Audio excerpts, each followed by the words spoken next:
아까 말씀 중에 좀 재밌는 지점이 있었는데 지금은 성매매 여성들의 윤리가 좀 바뀐 것 같아요. 자본주의에 포섭되면서 이들의 윤리는 빚을 잘 갚는 자본주의의 윤리로 다시 재탄생하고 있는 지점도 보여주고 있습니다.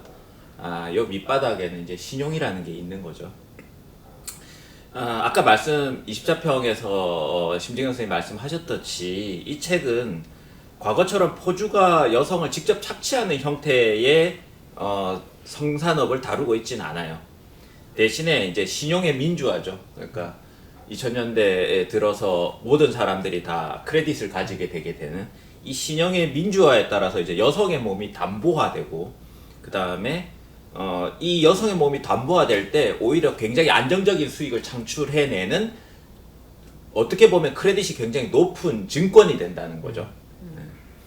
그래서 보통 이제 이 책에 나오지만 뭐 사채업자들이 여성들한테 돈을 빌려줄 때 위험하니까 고리대를 한다.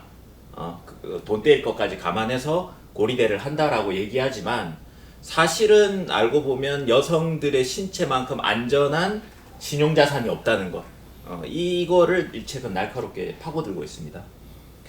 그래서 오히려 수익이 안정적으로 예상이 되기 때문에 이 때문에 성산업이 확대 재생산되고 있다는 것. 이 문제를 예리하게 다루고 있어요. 그래서 우선 첫 번째 이 문제에 대해서 먼저 한번 이야기를 해봤으면 좋겠습니다. 나 먼저 하지 마. 네, 어쩔 수 없이 박근 선생님부터 하겠습니다. 그러니까 여성 신체가 사실은 과거부터 지금까지 실비아 페데리치의 표현으로는 이제 자본주의가 최초로 발명한 기계가 인간의 신체다라는 얘기를 이제 캘리번과 마녀라는 책에서 하는데, 그리고 인간의 신체가 계속해서 잉여 가치를 창출해낸다. 그리고 그 인간의 신체를 기계처럼 계속해서 이제 착취의 대상으로 삼는 것이 자본주의라는 체제다라는 게 페데리치의 관찰이고, 그래서 페데리치가 여성에 대한 수탈과 자본주의 역사를 겹쳐서 읽어낸 책이 바로 이제 캘리번과 마녀라는 책인데, 그것이 이제 오늘날에 와서는 사실은 과거에 뭐 그 폭력적인 형태의 어떤 겉으로 보기에 끔찍한 그런 그 이미지가 아니라 사실은 굉장히 세련된, 그러니까 요즘에 저도 이제 이 책을 읽고 알았는데 요즘에 굉장히 이제 잘 나가는 강남의 성매매 업소들은 보기에는 그냥 IT 업체나 금융 회사 같은 그런 건물이라고 하더라고요. 그리고 뭐 그런 회사에서 하루 매출이 어마어마한 천문학적인 액수를 벌어들이고 19층짜리 건물 전체가 다 그 회사 이름이 뭐더라? 하여튼 뭐 어제 오늘 내일인가? 하여튼 뭐 그런 YTT, 회사가 나오는데 그런 회사들의 외향은 사실은 오늘날에 와서는 금융회사나 IT 회사 구별 불가능해졌다는 것이죠. 그러니까 사실은 과거부터 지금까지 끊임없이 성매매라는 것이 존재해 왔고 그 형태는 여전히 남아있지만 사실 오늘날 그 여성들이 수탈되고 착취되는 방식 자체가 굉장히 고도화되었다, 금융화되었다, 유동화되었다, 증권화되었다라는 것. 그런 것들이 가장 큰 차이인 것 같고요. 그래서 뭐 그렇습니다. 예, 제 생각은 그래서 뭐 과거와 지금의 달라진 점과 혹은 동일한 점 이런 것들을 똑같이 뭐 이 책에서 다루고 있다. 예, 그렇게 생각됩니다.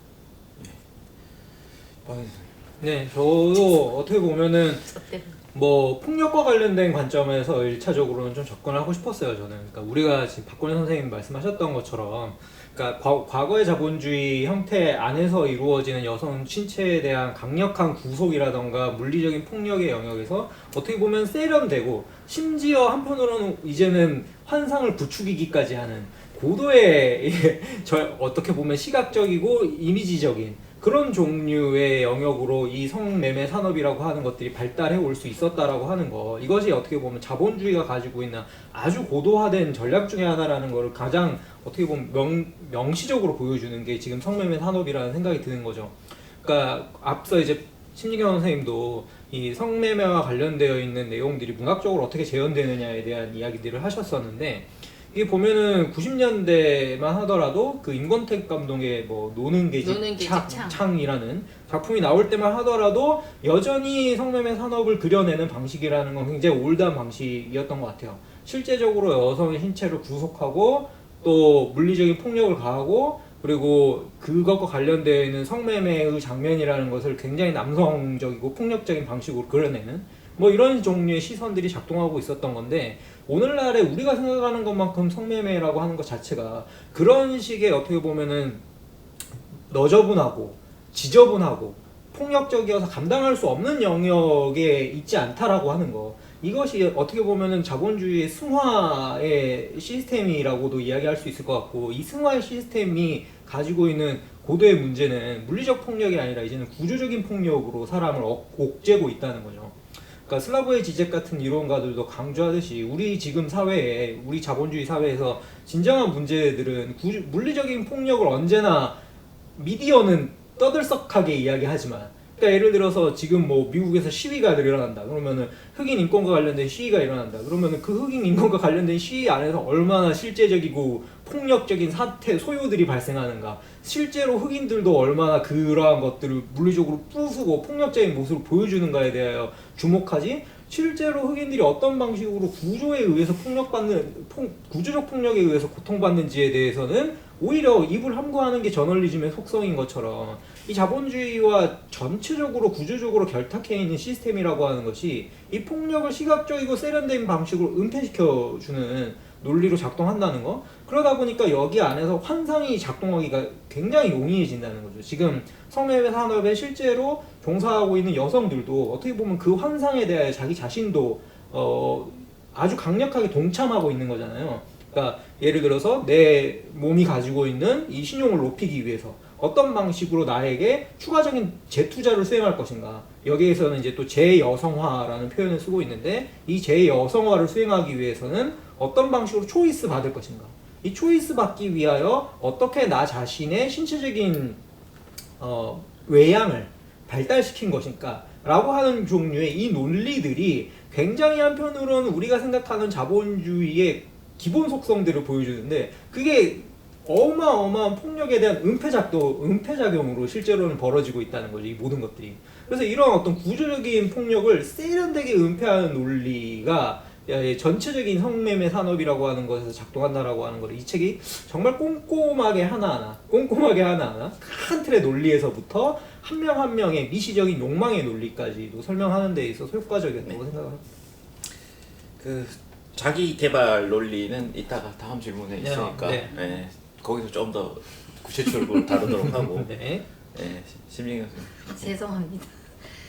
근데 저는 이제 이게 그 매춘 여성들한테 이제 대출을 해주잖아요. 그 대출을 발생시키는 어떤 금융 메커니즘에 우리가 좀 더 주목을 할 필요가 있는데, 여러분이 아마 이제 예전에는 공중파에서도 뭐 미즈 사랑이니 무슨 레이디 캐시니 뭐 이런 식의 그런 그 대출 상품에 대한 광고가 있단 말이에요. 근데 사실 그 상품들이 겨냥하는 거 유흥업소 여성들에게 대출을 유도하는 그런 상품이거든요. 근데 이제 왜 그들에 대한 신용 대출이 일어나는가, 어떻게 보면은 근데 그들에 대한 신용 대출은 사실은 그들의 어떤 우리가 흔히 이제 산업 자본주의 사회에서 떠올리는 어떤 임금 노동자들의 그런 노동력이라든가 임금이라든가 이제 그것에서 비롯된 대출이 아니라, 그것을 담보로 한 대출이 아니라 사실은 그 몸 그 자체를 담보로 한 대출이라는 거예요. 그렇기 때문에 사실은 이게 노동에 기반한 대출이 아니라 몸에 기반한 대출이라는 거에 좀 더 주목을 해야 될 것 같아요. 그 대출 상품들이 기반을 하고 있는 게. 그래서 이건 어떻게 보면은 여성의 몸 그 자체가 하나의 대출 상품이 될 수 있다는 거기 때문에 이것이 여성의 자연화 논리를 이제 발생시킬 수 있는 거고, 그리고 여기에서 여성의 존재라는 게 기존의 어떤 자본가 노동자의 어떤 착취 구도 속에서 이 여성의 그 노동, 이것도 이제 뭐 노동이냐 아니냐 뭐 이런 얘기가 또 따로 있을 수 있겠지만, 그런 것들을, 그러한 질문을 발생시키지 않는다는 거죠. 그러니까 이거 어떻게 보면 존재의 대출 문제라는 거예요. 이 여성의 몸을 담보로 한 대출 상품이라고 하는 것은 여성이라는 존재 그 자체에 대한 대출이기 때문에, 이것은 그냥 단지 아무것도 필요 없고 오히려 단지 여성이라는 이유만으로 이게 대출이 가능한 그런 상품들이 이제 만들어지고, 또 그런 것들을 통해서 부채 인간이 되고, 그러니까 그런데 또 뒤에 얘기하겠지만 그런 걸 통해서 자기는 한편으로는 경제적 시민권을 가졌다고 착각을 하고, 그리고 그거를 갚기 위해서 막 노력을 하고, 그러다가 이제 건전지가 다 닳아서 이제 못 쓰게 되면 버리는 것처럼 그런 식으로 이제 다 쓸모가 다해지는 그런 방식인 거잖아요. 그래서 사실 이런 식의 안정적인 수익이 예측 가능한 그러한 어떤 존재 대출이라는 그것이 훨씬 더 이제 아까 지금 얘기하신 것처럼 세련된 금융 상품의 형태로 이제 나타나고 있다는 거. 이게 이제 우리가 다 너무 잘 알고 있다는 거죠. 그 금융 상품 얘기가 나왔으니까 요거 한번 짚어볼 필요가 있는 것 같은데, 이 책은 이제 그 유흥업소 대출이라고 하는 제2저축은행에서 이런 데서 이제 저축은행 같은 데서 대출을 일단 일으키고, 유흥업소 대출이라는 걸 일으키고, 읍소가 아니라 없어요. 업소. 그 다음에 이 유흥업소 대출 자금을 대부업자들이 이걸 대출을 받고, 대부업자들은 다시 브로커한테 이 금액이 넘어가고, 브로커는 업주한테 넘어가고, 그 다음에 업주는 맨 마지막으로 이 신용의 말단에 있는 여성들한테 넘어가는 거죠. 그러니까 그러니까 5단계에 걸쳐서 채권이 이렇게 넘어오는 동안 리스크가 다 관리되고, 그 다음에 또 이 채권이 넘어오는 동안 다 비대면화된다는 거, 비인격화된다는 거. 그래서 결국은 성산업이 아직도 불법이라서 음지했지만 자, 말렸어. 경상도 사람이라 음지했지만, 결국은 이 그 채권의 경로를 타고 가면 양지로 도달하게 된다는 거죠. 이거를 지금 이 책은 굉장히 날카롭게 얘기하고 있는 것 같아요. 그래서 요 지점도 한번 체크해 볼 필요가 있지 않을까. 그러니까는 여기서 사실 이제 여기 뭐 성형외과 대출 같은 것도 그 업주나 혹은 그 대부업을 하는 사람들이 소개를 해주잖아요.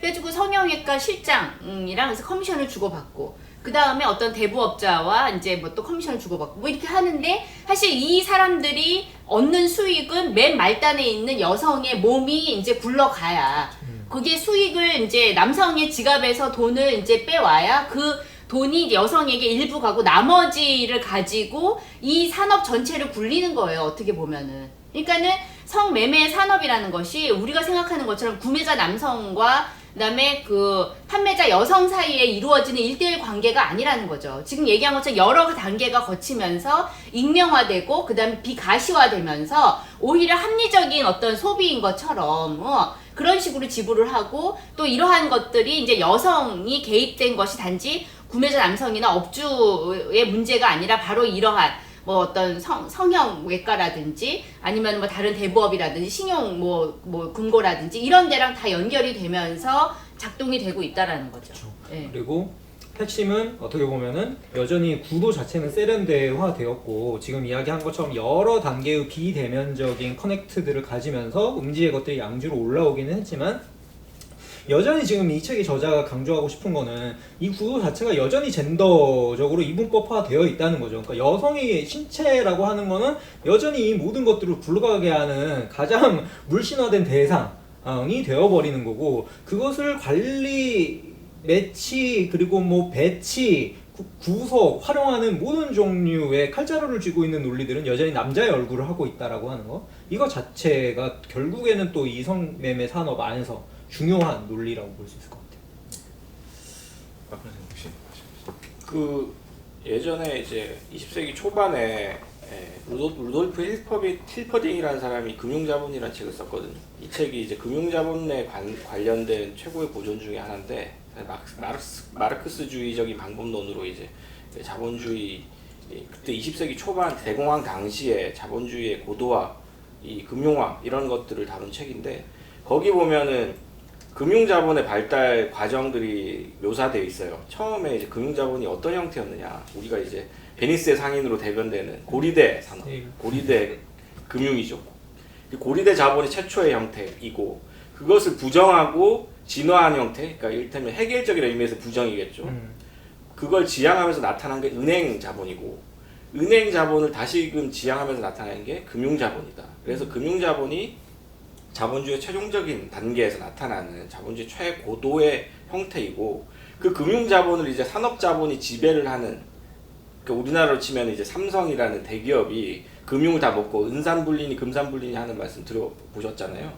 그러니까 결국은 산업 자본이 금융 자본을 집어삼켜서 자신이 금융화하는 것이 자본주의의 최고 단계에서 늘 나타나는 일반적인 현상이라는 것이죠. 결국 이 모든 과정들이 어떤 원리를 갖고 있느냐, 결국 리스크 해칭이라고 불리는 위험을 분산시키는 거거든요.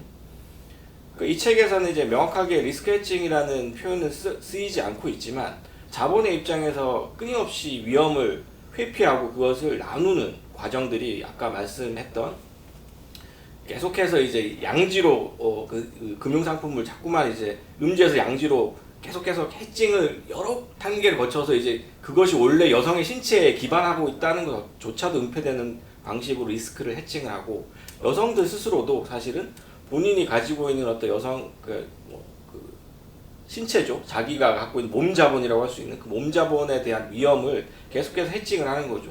그런 것들이 사실은 과거에 보면은 그 아까 뭐 노는 계집 창 얘기도 하셨지만 과거에는 사창가라는 형태가 굉장히 포드주의적이었어요. 그러니까 대량 생산 대량 소비. 똑같은 제품들을 수많은 남자들이 같은 곳에 가서 똑같이 소비하는 형태였단 말이죠. 포드주의적인 그 소비 양식과 생산 양식을 가지고 있었던 반면에 지금 이 책에서 블레이드 크레딧에서 얘기되고 있는 그 여성 신체의 판매와 소비 양상을 보면 포스트 포디즘입니다. 그러니까 보면은 최상위에 10%가 있어요. 10%라는 최상위 어떤 피라미드 꼭대기에 있는 여성 신체 자본이 있고 층층 단계마다 이제 가격이 싸지면서 다양한 형태의 그 성매매가 있거든요. 마사지도 있고 뭐 무슨 키스방 이런 것도 있고 뭐 온갖 형태. 저도 이 책을 통해서 그렇게 다양한 종류의 성매매 산업이 있다는 걸 처음 알았는데 그 과정들이 다 리스크 해칭인 것이죠. 그래서 여성들이 이 책에서도 이제 그 인터뷰에서 나오지만 본인이 뭐 몸이 좀 힘들어졌다거나 아니면 이제 신용 상태가 안 좋아졌다거나 이러면은 계속해서 업종을 바꿔요. 이를테면 템플에 처음에는 가까워져 있었다가도 급전이 필요하면 또 다른 곳에 가서 급전을 땡겨 쓴다든가 하는 방식으로 계속해서 본인도 거기에서 그 리스크를 해칭하는 전략을 쓴다는 것이죠. 개인들도 똑같이 자본 역시도 그 위험을 분산시키기 위해서 어떻게 보면은 자기 투자한 돈을 떼먹히지 않는 방식으로 계속해서 이제 진화하고 분화하는 그런 과정들이 이 책에 나온다는 점에서 그런 부분들도 사실은 이제 이 책에서 굉장히 중요한 지점인 것 같습니다.